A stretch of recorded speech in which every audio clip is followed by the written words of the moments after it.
আসসালামু আলাইকুম। দেশ ও দেশের বাইরে থেকে যে যেখান থেকে ভিডিও ফুটেজ দেখছেন সবাইকে ধন্যবাদ, অভিনন্দন। এই মুহূর্তে অবস্থান করছিলাম সাতক্ষীরা জেলার ঐতিহ্যবাহী একটি বিদ্যাপীঠ, ইউনাইটেড ইন্টারন্যাশনাল স্কুল। আরেকটি শাখাও আছে ইউনাইটেড বেবিল্যান্ড স্কুল সংক্রান্ত কিছু তথ্য ইনফরমেশান আপনাদের সামনে তুলে ধরতে চাই। এই মুহূর্তে আমরা ইউনাইটেড ইন্টারন্যাশনাল স্কুলের অফিসে এসে হাজির হয়েছি। আসসালামু আলাইকুম স্যার। ওয়ালাইকুম আসসালাম। স্যার কেমন আছেন? জি আলহামদুলিল্লাহ, আপনি ভালো আছেন? আলহামদুলিল্লাহ। স্যার এই স্কুল কতদিন চলছে কাইন্ডলি? এটা তো নতুন স্কুল বলে মনে হয় আমার। জি, আমরা 2026 শিক্ষাবর্ষে জি আমরা প্রথম যাত্রা শুরু করেছি। আমরা 2025 সালে আমাদের অফিসিয়াল কার্যক্রম চলমান ছিল। 26 সাল থেকে আমরা পাঠদান কার্যক্রম অব্যাহত রেখেছি, এটা চলমান আছে। বর্তমান স্কুলের শিক্ষার্থীর সংখ্যা কত স্যার? আমাদের এখানে প্রিপেলে থেকে পঞ্চম শ্রেণী পর্যন্ত মোট 250 প্লাস স্টুডেন্ট অধ্যয়নরত।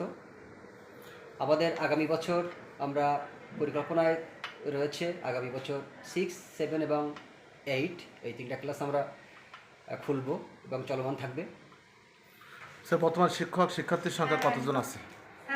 আমাদের এখানে 25 জন শিক্ষক, স্টাফ আছে 7-8 জন, আর শিক্ষার্থীর সংখ্যা আগেই বললাম 250 প্লাস। আমি একজন সহকারী শিক্ষকের সাথে 1 মিনিট কথা বলতে চাই।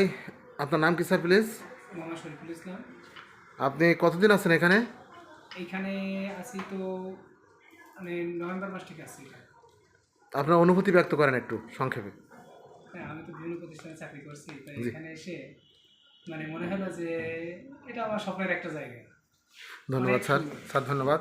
স্যার আপনার কাইন্ডলি আপনার এই প্রতিষ্ঠানে কোন পোস্টে আছেন এটা শোনা হয়নি কাইন্ডলি স্যার। আমি উপাধ্যক্ষ জি পদে কর্মরত আছি। জি স্যার, এখানে পারিপার্শ্বিক অবস্থা যেটা দেখলাম এসে, এটা আসলে আমার ব্যক্তিগতভাবে খুব ভালো লেগেছে। আসলে সাতক্ষীরাতে অনেক অভিভাবকরা আছে যে আসলে যে কোনো মূল্যে তাদের বাচ্চাকে তারা মানুষ করতে চায় এবং সেই ধরনের পরিবেশ চায়। জি, এ বিষয়ে আপনার অনুভূতি আপনি কিছু বলেন স্যার। আমি মনে করি সমগ্র সাতক্ষীরা জেলাব্যাপী এমন একটি প্রতিষ্ঠান আমরা দাঁড় করিয়েছি যেটা সাতক্ষীরা জেলা কোথাও নাই।